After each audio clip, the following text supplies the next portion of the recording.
next station is Mount Fuji. Driving down the 405, never feel so alive. Yeah. Ooh, every time I'm all alone, can't help but pick up the phone. Hello， 大家早安！今天是我们在東京玩證的第2天，我們今天決定如計劃的進行前往河口湖。這次呢，去河口湖真的是超級期待。這次我有訂到，就是在網絡上分享是平價版虹夕諾雅富士的那種房間，就是在房間裡就可以看到富士山那種房型。但是其實就是有點不確定，因為我們就是看氣象預報，就說這2天對富士山的能見度應該是蠻低的，所以就是不確定是不是可以很幸運看到富士山。但是現在看天氣應該是陰天，所以其實好像也不太確定陰天的河口湖可以幹嘛。當然就是有稍微找一些行程，找一些東西來吃。那今天的行程大概就是這樣，那我們就要準備出發。You show up at my door with some coffee and croissants. Went to my favorite store. 我們現在成功抵達河口湖了，但就是如預期，就是都是陰天，所以完全看不到富士山，就是有點小失望啊。但就想說，就當個休閒之旅。那我們剛先到飯店 check in， 然後寄放行李之後，我們來住宿的附近，我找了一家4.8顆星的鳗魚飯。這家應該還不是觀光景點，但我看到一個評論，我就決定我一定要來吃。他說什麼？鳗魚飯非常好吃，烤得焦香酥脆，畫龍點睛是那個醬汁，鹹甜味平衡得相當好。小店不起眼，但臥虎藏龍，不要被樸素的環境欺騙了，進來吃就對了。好，我們現在就進來吃。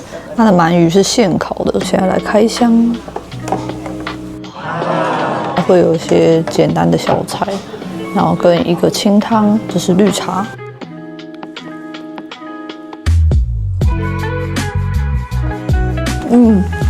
真的很好吃哎，那個炭火鳗魚味超香，然後鳗魚本身非常嫩，然後白飯就是日本白飯，不管怎麼樣都是好吃的。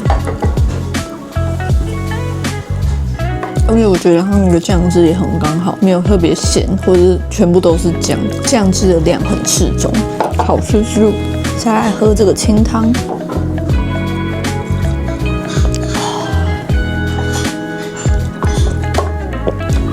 湯很清爽，然後裡面應該是還有鰻魚腸嗎？不確定，但應該是。結束後，老闆送我們了一個抹茶的餅乾，還會有一個手寫的收據，然後旁邊蓋着他們店面的印章。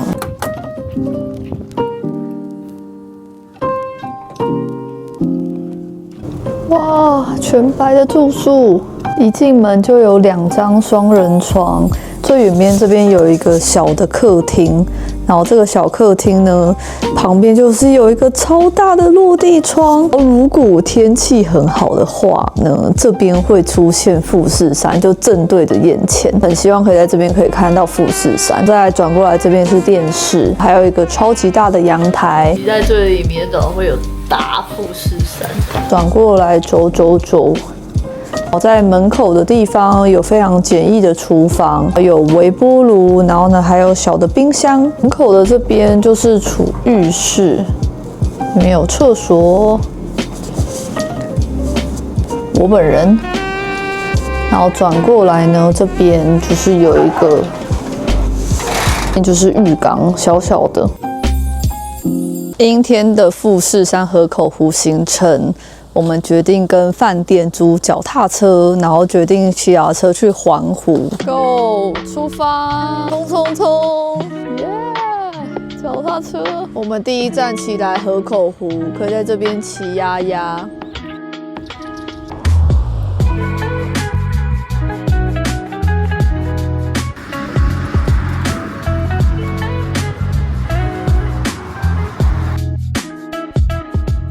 我們晚上還完腳踏車之後，在飯店休息了一下，我們就走路來一家天婦羅店。它其實在 Google Map 上蠻有名的，還有4500多個評論，4.2顆星。天婦羅丼來了，我點的是炸雞的天婦羅，它的分量超級多的，但它其實也沒有到很便宜。先來吃第一塊。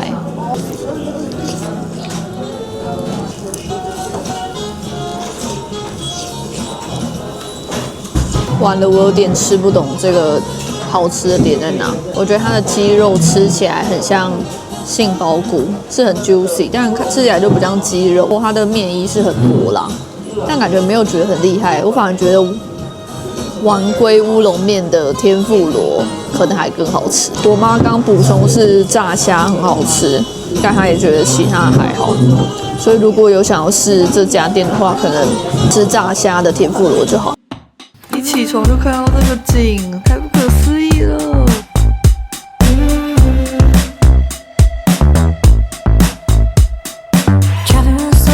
現在富士山整個出來了，然後我們現在想要很興奮的先衝去我們住的附近的鐵道，然後還有那個漂亮的樓層，因為富士山千變萬化，所以我們現在很緊張，不確定我們還有沒有趕在晴天的富士山看到。哇，好不可思議哦！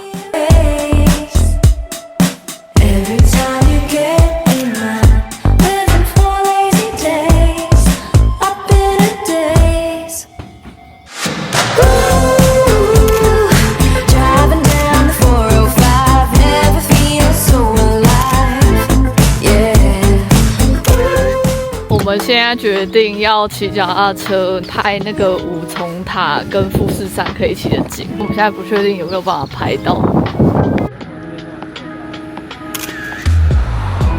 騎腳踏車到，同時可以看到五重塔跟富士山的新倉山公園。來到這裡之後呢，即將面對的就是地獄的無限個階梯。第一層看到富士山的大景，看到這裡有個小地標，然後上面就有畫五重塔跟富士山，總共要爬398階，明信片的景點。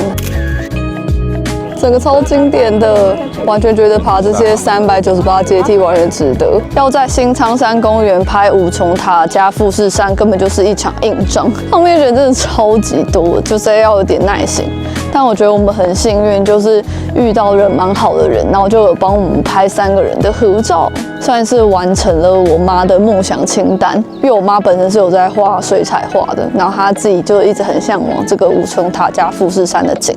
然後聽說這個景如果有楓葉，然後跟有櫻花的時候，就是更美。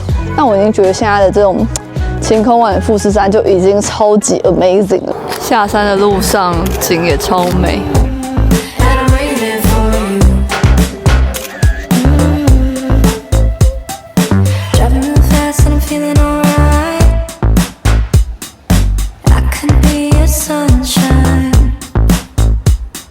骑着腳踏車來到下一站，然後也是很多明信片會取景的富士山景點。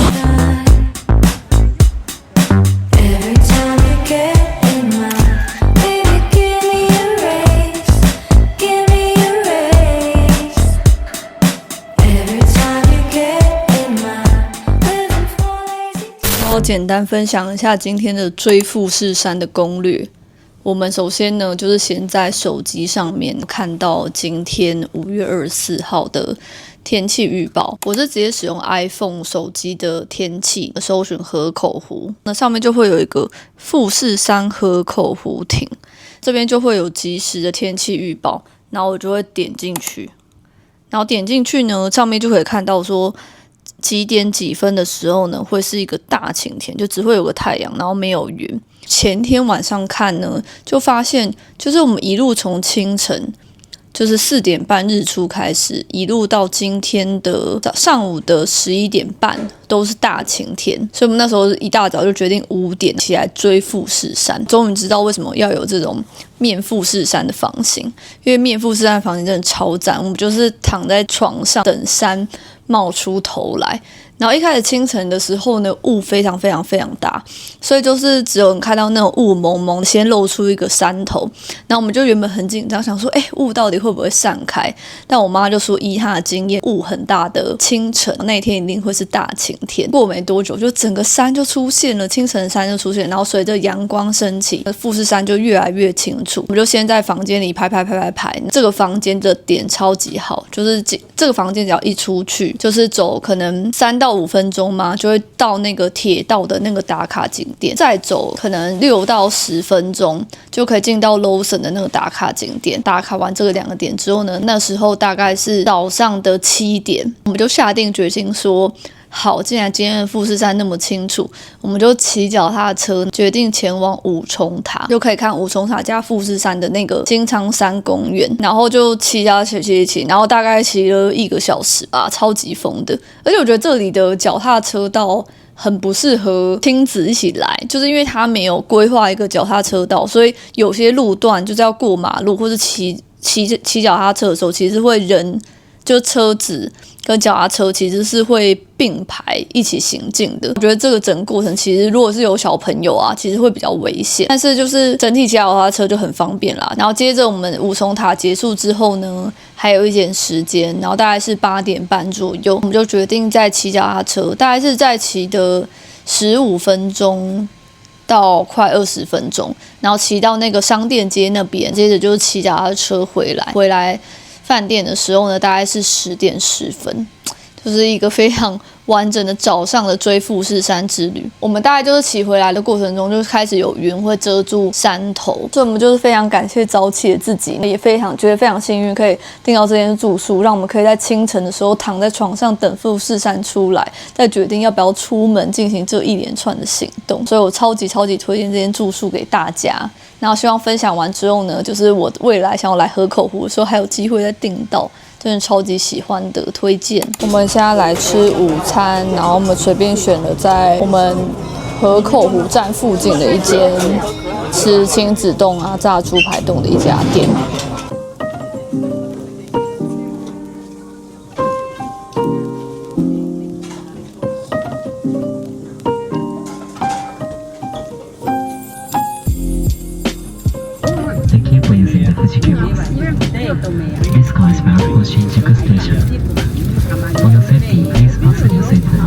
那今天的河口湖之旅大概就這樣啦，我們下一集見，拜拜。